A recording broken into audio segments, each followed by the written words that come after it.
주일 오후 예배에 오신 성도님들을 환영하고 축복합니다. 날씨가 엄청 더운데요. 몸 건강을 위해서 관리하듯이 우리의 영혼의 건강도 그리고 하나님과의 관계도 잘 관리하시기를 바랍니다. 오늘도 주의 음성, 귀한 주의 음성 듣는 시간 되시기를 소망합니다. 작년 여름 휴가 때 비행기를 타고 서울을 갔습니다. 저희 가족이 숫자가 많아서 좌석에 앉아서 앞뒤로 나눠서 앉았습니다. 근데 큰 아들이 옆에 앉은 모르는 아주머니한테 자꾸 질문을 하는 거예요. 뭐라고 하냐면, 아줌마, 저희 제주도 살아요. 제주도에서 출발하는 비행기인데 저희 제주도 살아요. 제주도 알아요? 그러는 거예요. 그러면서 제주 영락교회 알아요? 그러는 거예요. 그러면서 거기까지면 괜찮은데 저희 아빠 알아요? 그러는 거예요. 저희 아빠가 제주 영락교회 유년부는 알아요? 막 계속 그러는 거예요. 그러면서 뭐라고 했냐면, 결론이 뭐였냐면 유년부 목사님이에요 라고 하는 거예요. 저희 아들이 그때 유치부였거든요. 근데 다행히 정신이 없어서 아주머니가 잘 못 알아들으신 것 같은데 다급히 애를 제지시켰습니다. 건아, 여기서 그러는 거 아니야. 그런 거 말하면 안 돼. 아빠 정체를 밝히면 안 돼. 그랬더니 묻는 거예요. 왜? 그래서 이건 비밀이야. 저뿐만 아니라 우리 여기 계신 우리 모두가 우리의 신분, 정체가 밝혀지는 것이 항상 편하지만은 않습니다. 왜냐하면 득과 실이 있기 때문입니다.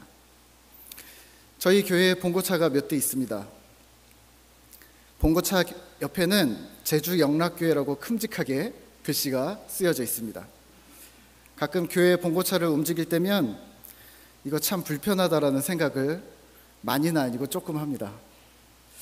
차에 탄 우리의 정체가 너무 많이 밝혀져서 그렇습니다. 이런 때가 있어요. 신호등이 가까워지는데 빨리 지나가면 될 것 같은데 거의 다 왔는데 노란불로 바뀌는 거예요. 거기서 갈등하게 되는 거죠. 조금 더 밟아서 지나갈까, 아니면 노란불인데 좀 여유를 가지고 설까. 저 혼자 있을 때, 제 차로 제 혼자 있을 때는요, 제 마음대로 합니다. 기분이 좋을 때는 서고 기분이 별로면 그냥 지나가고 그냥 제 마음대로 합니다. 그런데 교회 차는 생각이 많이 드는 거예요. 이거 참, 운전을 할 때뿐만이 아니라 주차할 때도 신경이 엄청 쓰입니다. 줄을 제대로 못 맞춰도 좀 그럴 것 같고, 줄을 그래서 딱 맞추고. 우리 교회 성도님들도 교회 차를 보시면 우리 교회 차네? 하고서 보시겠지만, 그런데 예수 안 믿는 사람들이 저희 교회 차를 볼 때 무슨 생각을 하겠어요? 교회 차가 그냥 막 지나가네? 혹은 양보 안 하고 막 들어오네? 깜빡이도 안 켜고 막 들어오네? 저도 그렇습니다. 운전하다 보면 104.7 빨간 딱지 붙은 차들이 제주도에 엄청 많습니다. 여러분들도 많이 보시죠? 빨간 딱지를 피했다 치더라도 익스플러 2018이라고 붙은 하늘색 딱지, 그런 차들이 엄청나게 많아요. 근데 이 차들이 깜빡이 안 켜고 이상한 데 서 있고 막 이상한 데서 유턴하고 이러면, 예수 믿는 사람 왜 저래? 저도 그러거든요. 저도 한 소리 하는데 저 역시 나도 교회차 운전하면서 같은 소리 들을 걸 생각하니까 더 조심스럽고 그게 좀 불편할 때가 있습니다. 하지만 반대로 유용할 때도 있습니다. 제가 교도소 사역을 담당을 하는데요, 제주 교도소 정문 앞에 딱 서면 이제 경비 보시는 분이 나옵니다. 문을 바로 열어주지 않거든요. 딱 나옵니다. 그러면 저는 창문을 딱 내리고서 뒤를 이렇게 딱 가리키면서, 더 정확하게는 뒤에 있는 우리 제주 영락교회라고 쓰여져 있는 제주 영락교회 이름표를 가리키면서 저희 제주 영락교회에서 예배드리러 왔어요 라고 말합니다. 무슨 말일까요? 이름표 보이시죠? 우리 이 이름표대로 우리 착한 사람들이에요. 빨리 문 열어주세요. 이 이야기예요. 사실은 평소에는 손해보고 싶지 않고 본을 보여야 하는 곳에서는 제주 영락교회라는 차에 딱지 붙은 게 불편한데, 혜택을 볼 수 있는 곳에는 저 교회 다녀요. 우리 교회 차예요. 빨리 문 열어주세요. 들여보내주세요. 저희는 신분은 확인하지 않아도 돼요. 이렇게 얘기하면서 우리의 정체를 내 유익과 편의를 위해서 사용합니다. 이렇게 하는 게 과연 잘 하는 것일까요?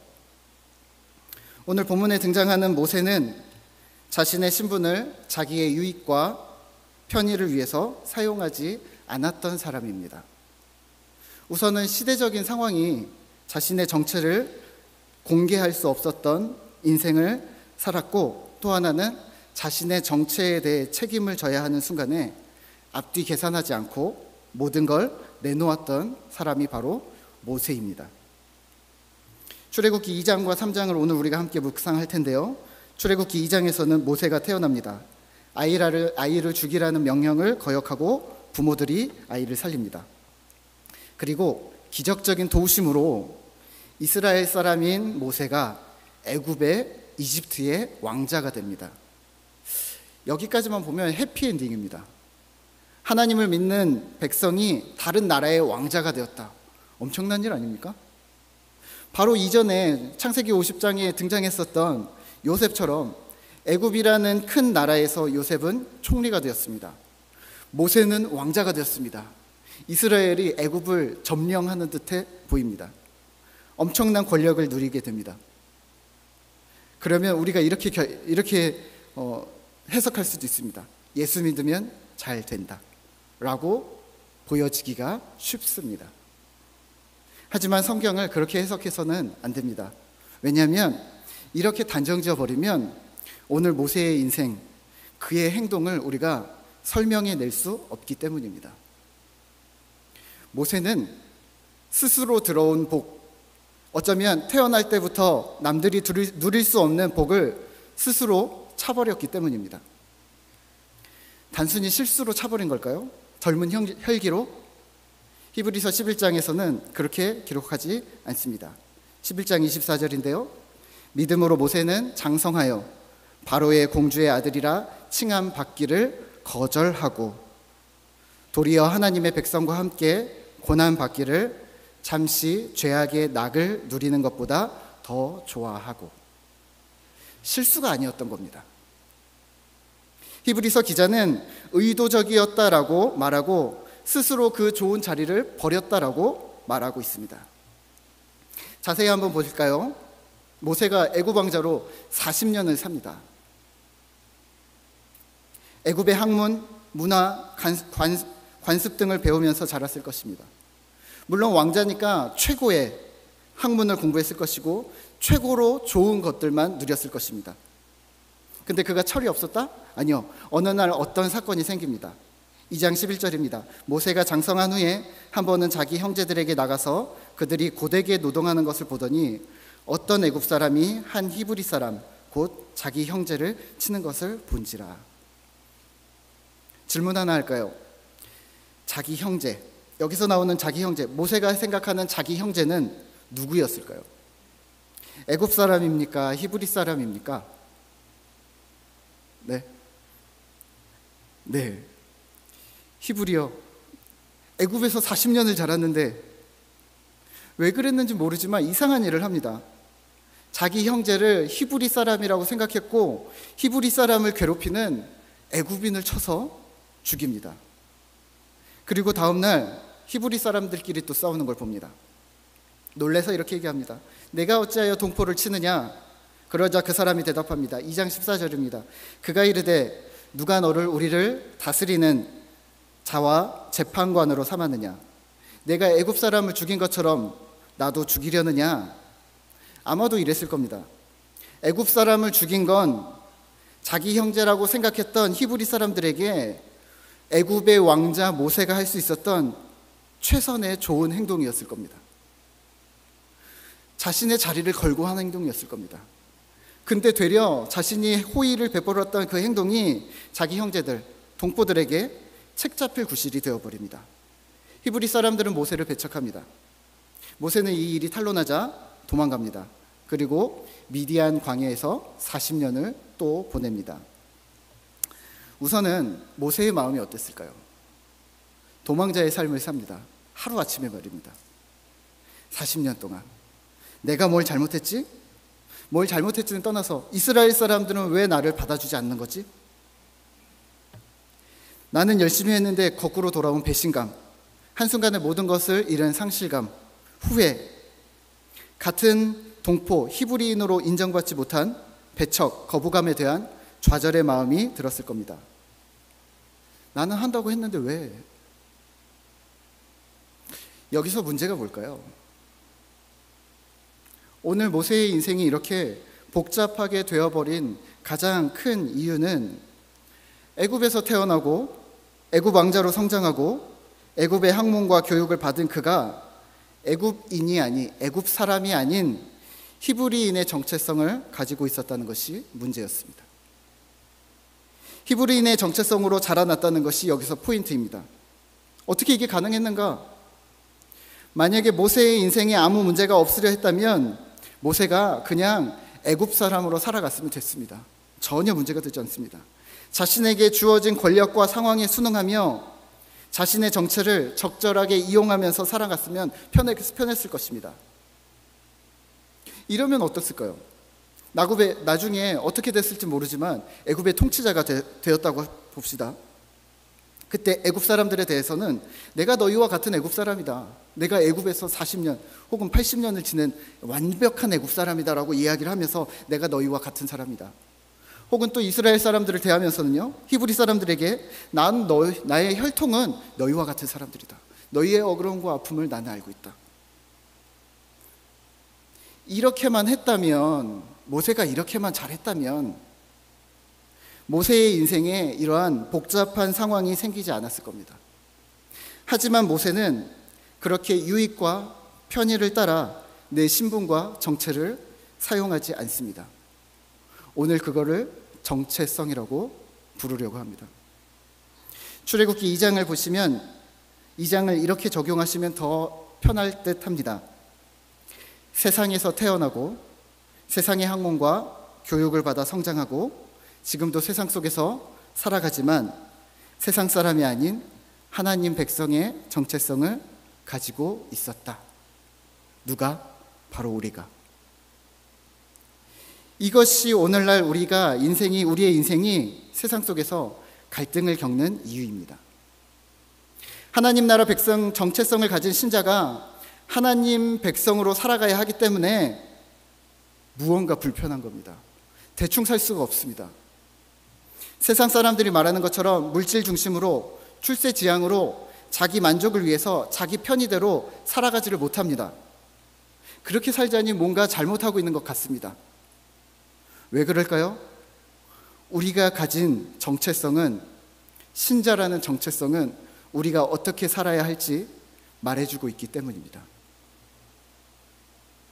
모세는 자신이 가진 정체성을 따라서 살았습니다. 히브리서 11장 26절 27절에서는 이렇게 기록합니다. 믿음으로 애굽을 떠나서 왕의 노함을 무서워하지 않고 곧 보이지 아니하는 하나님 때문에 이 고난을 참았으며 하나님의 백성과 함께 받는 고난 수모를 애굽의 모든 부귀 영화보다 더 가치 있게 여겼으니, 하나님의 백성과 함께 받는 고난 수모를 애굽의 부귀 영화보다 더 가치 있게 여겼으니 이는 상 주시는 이를 바라봄이라. 아멘. 모세는 하나님의 사람으로 잘 성장했습니다. 놀랍게도 애굽의 권력 가문에서 성장했지만 히브리인의 정체성을 가지고 성장했습니다. 우리도 마찬가지입니다. 세상 속에서 세상의 수많은 환경에 노출되면서 우리는 하나님의 백성으로 성장해야 합니다. 모세가 보여주는 것처럼 정체성을 지켜내고 그렇게 살아내는 것을 우리는 본받아야 합니다. 오늘 우리가 읽은 출애굽기 3장의 배경이 되는 장소는 미디안 땅입니다. 모세가 일이 탄로나자 애굽에서 미디안으로 도망을 합니다.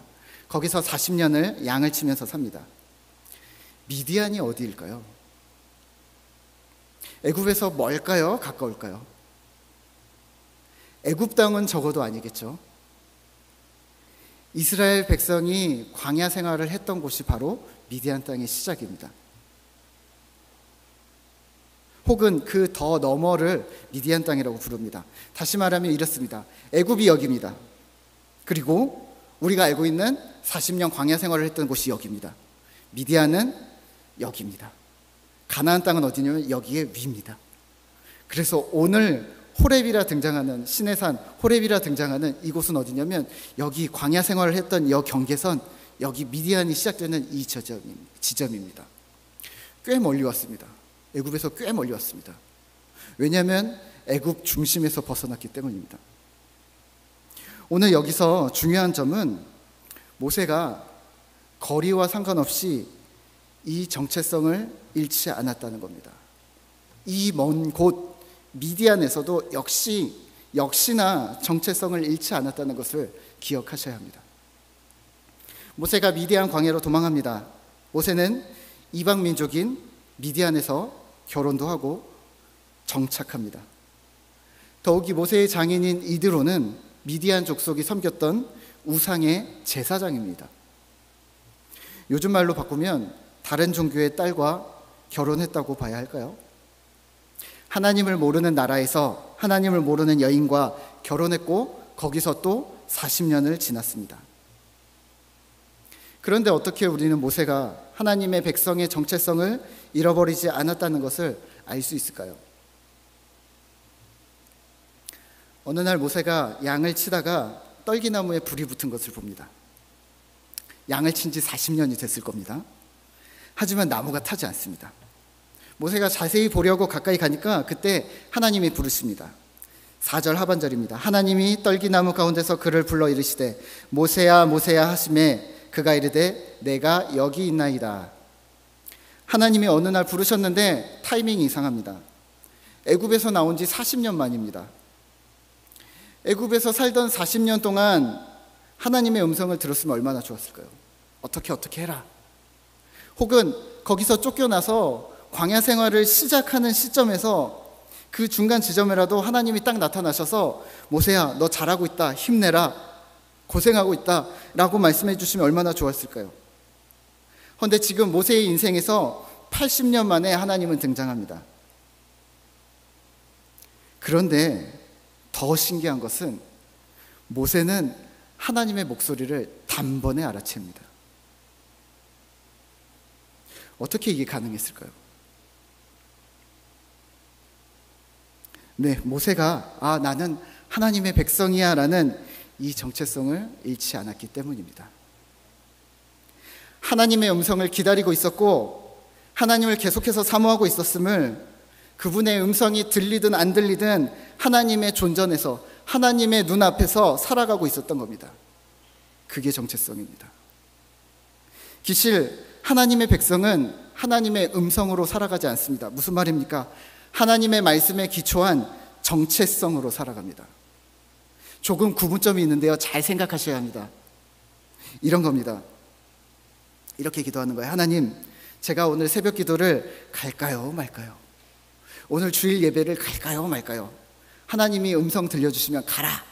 혹은 누구를 통해서 사인을 주시면 가겠습니다. 사인을 안 주시면 저는 못 가겠습니다. 근데 사인을 안 주셨어요. 질문 하나 할까요? 가야 될까요 말아야 될까요? 뭘 고민을 하십니까? 신자라면, 하나님 백성이라면 당연히 가야죠. 이겁니다. 하나님의 음성이 말이 들려서 움직이는 게 아니라 우리가 가진 신분, 정체성, 내 정체가 뭘 해야 하는지 가르쳐 준다는 말입니다. 그걸 우리는 어려운 말로 사명이라고 부릅니다. 모세가 평소에도 하나님의 음성을 들었는가, 애굽에서 들었었는가, 광야에서 들었었는가, 사실은 성경이 기록되어져 있지 않기 때문에 우리는 잘 모릅니다. 그러면 모세가 지금 떨기나무에서 난생 처음 하나님의 음성을 들었을 수도 있고 아니었을 수도 있습니다. 하지만 만약에 그렇다면 난생 처음 하나님의 말씀을 듣는 거라면 80년 만에 처음으로 하나님의 음성을 듣는 거라면 모세가 80년을 믿음으로 버텨낸 것은 자신에게 주어졌던 정체성이었던 겁니다. 하나님 백성이라는 정체성으로 80년을 살아온 것입니다. 그렇게 철저하게 하나님의 백성이 되어졌던 모세에게 하나님은 오늘 나타나셨습니다. 그리고 말씀하십니다. 내 신을 벗으라. 하나님이 오늘 나타나신 이후로는요, 우리가 성경에서 보듯이 수도 없이 하나님께서 직접적으로 계속해서 대화하십니다. 심지어는 모세는 하나님을 얼굴로 대면하여 살아남아 사명을 감당했던 성경에서 유일무이하게 전설적인 인물이 됩니다. 우리는 하나님의 음성에 매우 민감합니다. 귀로 듣는 하나님의 음성에 되게 민감합니다. 하나님의 주신 이 말씀보다, 우리가 가진 이 신분과 정체성보다도 하나님의 음성을 더 중시합니다. 이런 생각을 갖는 거죠. 내가 하나님에 대해 평소에 바른 태도를 갖고 있지 않아도 지금 하던 대로 그냥 종교생활을 하고 있으면 하나님이 어느 날 나를 갑자기 부르실 거야. 모세처럼, 여호수아처럼 그냥 어느 날 갑자기 부르실 거야. 하나님이 나를 그렇게 부르실 때까지는 그러면 나는 특별한 사명이 없는 거니까 그냥 편한 대로 우선 살고 있으면 돼. 그때 부르시면 어디로 가라, 무엇을 해라라고 그때 부르시면 그때 고민하자. 네, 교리상으로는 가능합니다. 그럴 수도 있습니다. 장로교에서 하나님께서 우리를 먼저 선택하셨다고 합니다. 하지만 선택교리를 그렇게 부르시면 안 됩니다. 우리의 실력과 우리의 노력을 배제하셔서는 안 됩니다. 장로교에서 말하는 선택교리는 창세 전에 하나님께서 우리를 선택하셨고 하나님 백성 삼으시겠다는 의지를 표명합니다. 그게 우리의 장로교입니다.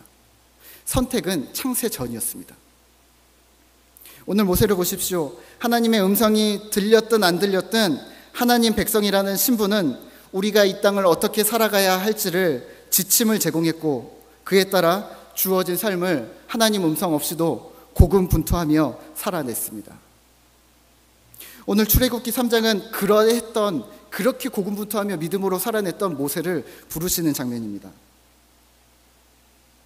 하나님의 백성으로 정체성을 잃지 않은 80년, 애굽에서 40년, 광야에서 40년을 버텨내고 주를 기다렸던 모세에게 하나님께서 오늘 나타나십니다. 너 이제까지 해왔던 것 다 버리고 이제 그러면 요거 하나만 하면 돼 라고 하셨던 것이 아니라 지금까지 해왔던 이 모든 것들 위에 하나님이 직접 나타나신 이유는 하나만 더 부탁하자. 잘하고 있는데 하나만 더 특별히 부탁하자. 계속해서 하는데 하나를 더 해줘야 돼. 너만 할 수 있을 것 같아. 특수한 사명을 부여하십니다. 그런데 우리는 여기서 이 부분을 간과합니다. 정체성을 유지하지 않아도, 평소에 하나님과 가까이 하지 않아도 하나님은 우리에게 말씀하실 것이다. 네, 이론상으로만 가능하다니까요. 최선을 다해 믿음으로 살아내지 않아도 평소에 하나님을 향해서 우리가 열심을 갖고 하나님을 향한 사모함을 가지고 있지 않아도 하나님은 나를 언젠가 큰 사명으로 부르실 거야. 과연 그럴까요? 모세의 인생은 80년 동안 고군분투였을 겁니다. 하나님 앞에서 이 신자로서의 정체성을 잃지 않으려고 엄청나게 몸부림을 쳤을 거란 말입니다. 이렇게 기도했을 겁니다. 분명합니다. 하나님, 내가 이렇게 살아가는 거 맞습니까? 하나님, 이렇게 살아가는 거 잘하고 있는 걸까요? 오늘 우리가 생각하는 이 정체성은 뭘까요? 하나님과의 친밀함입니다. 하나님이 말씀하실 때 이것이 하나님의 음성인가 아니면 내 생각인가 아니면 세상의 유혹인가, 네, 당황하고 헷갈리고 계시다면 하나님과 더 친밀해지셔야 합니다. 왜냐하면 하나님의 음성은 분별하는 것이 아니라 순종하는 것이기 때문입니다. 블랙가비의 하나님을 경험하는 삶이라는 책에서는 이렇게 얘기합니다. 하나님께서는 우리에게 자신의 백성들에게 항상 말씀하시는데, 더 정확하게는 지침을 제공하시는데, 삶의 지침을 제공하시는데, 첫 번째 말씀을 통해서, 성경입니다. 두 번째는 기도를 통해서, 세 번째는 교회를 통해서, 네 번째는 환경을 통해서 말씀하십니다. 그런데 문제는 세 번째 교회를 통해서 말씀하시는 것을 우리는 매우 어색해합니다. 아니 목사님, 교회를 통해서 하나님이 어떻게 말씀하십니까? 하나님은 항상 교회를 통해 말씀하십니다. 쉬지 않고 교회를 통해서 말씀하십니다. 교회에서 진행되는 수많은 사역들이 있지 않습니까? 수많은 예배들이 있지 않습니까? 현재도 진행 중인 여러 가지 수많은 사역들이 있지 않습니까? 하나님은 여전히 그 사역들로 우리를 초청하고 계신 겁니다. 여러분들이 못 듣고 있는 거지, 우리가 그것을 듣고도 무시하고 있는 것이지, 하나님이 말씀하시지 않은 것은 아닙니다.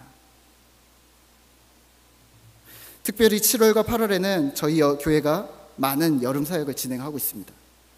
동시에 열리는 곳도 있고 매우 많은 바쁨과 버거움이 있습니다. 네, 수고하고 계시고 잘하고 계십니다.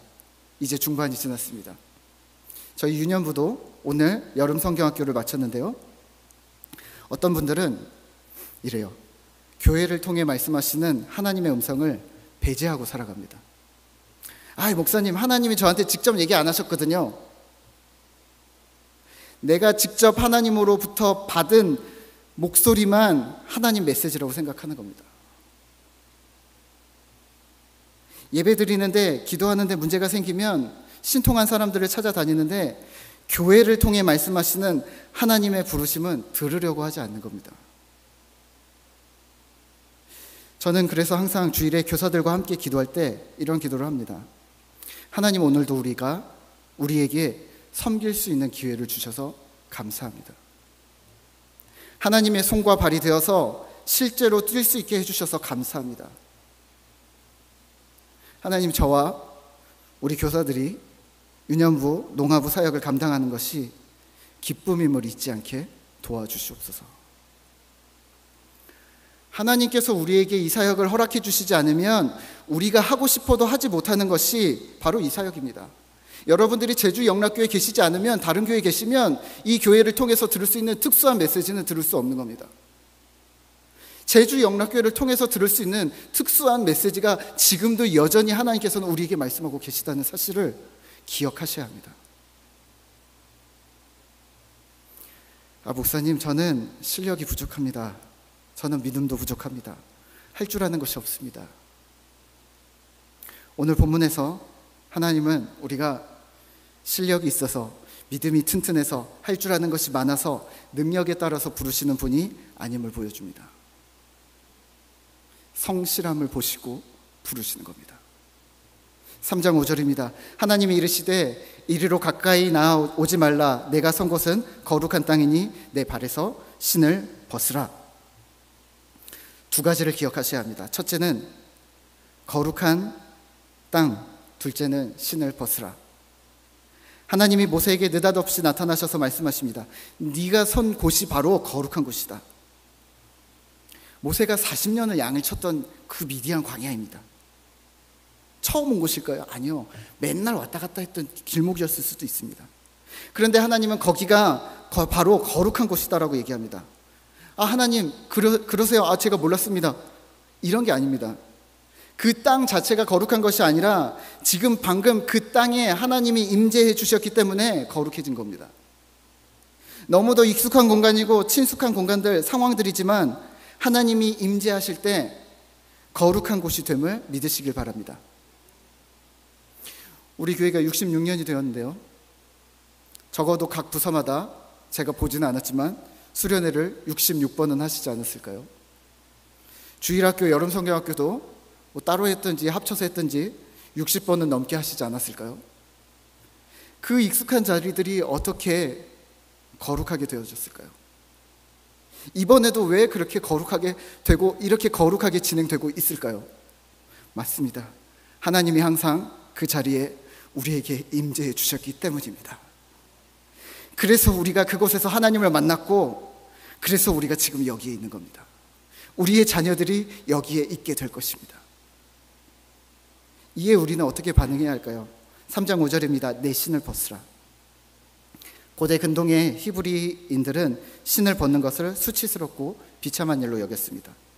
맨발은 노예들이나 하는 거였습니다. 내 신을 벗으라 무슨 말입니까? 너는 내 종이다. 너에게는 권리가 없다. 하나님께 내 모든 권리를 맡기고 종으로서 그 앞에 순종하라는 겁니다. 하나님 백성으로서의 정체성을 가진 신자들에게 하나님은 오늘도 어김없이 임재하십니다. 그리고 말씀하십니다. 내 신을 벗으라. 이 명령은 확장됩니다. 3장 9절에 이제 가라. 그리고 약속하십니다. 3장 12절입니다. 내가 반드시 너와 함께 있으리라. 말씀을 맺겠습니다. 오늘도 하나님은 여전히 우리에게 요청하십니다. 내 사역에 너를 초청한다. 하나님, 저는 지혜가 없는데요. 하나님, 저는 체력이 없는데요. 저는 너무 분주한데요. 하나님이 분명히 말씀하실 겁니다. 내 신을 벗으라. 너의 권리를 포기해라. 걱정하지 마. 날 믿어. 내가 하는 거야. 네가 하는 게 아니라 내가 하는 거야. 나는 널 초청할 뿐이야. 하나님의 백성이 된다는 것, 그 정체성을 잃지 않는다는 것은 우리의 상황과 환경에 얽매이지 않는 것입니다. 내 능력을 가늠하지 않는 것입니다. 신자가 할 일은 하나님을 신뢰하는 것, 그것뿐입니다. 항상 우리가 준비한 것보다, 우리가 예상한 것보다 더 후히 주시는 좋으신 하나님을 신뢰하시길 바랍니다. 더운 여름 귀한 사역을 기쁨으로 잘 감당하시는 든든한 하나님 나라 백성 되시기를 기도하겠습니다. 함께 같이 잠깐 기도할까요? 하나님, 감사합니다. 오늘 주님께서 우리를 향하여 주의 사역에 초청하십니다. 그리고 우리를 초청하실 때 우리가 수많은 핑계를 대지만 하나님께서는 우리에게 명령하십니다. 내 신을 벗으라. 모든 권리가 하나님께 있고 신자가 해야 할 일은 하나님께 순종하고 그 부르심에 응답하는 일일 뿐임을 우리가 다시 한번 기억합니다. 주께서 우리에게 신자로 부여하신, 하나님의 백성으로 부여하신 그 정체성에 합당하게 살아가는 우리 모든 영락교회 성도들 되도록 주님 우리와 함께하여 주시옵소서. 우리와 함께 가실 주님을 찬양하며 예수님의 이름으로 기도합니다. 아멘.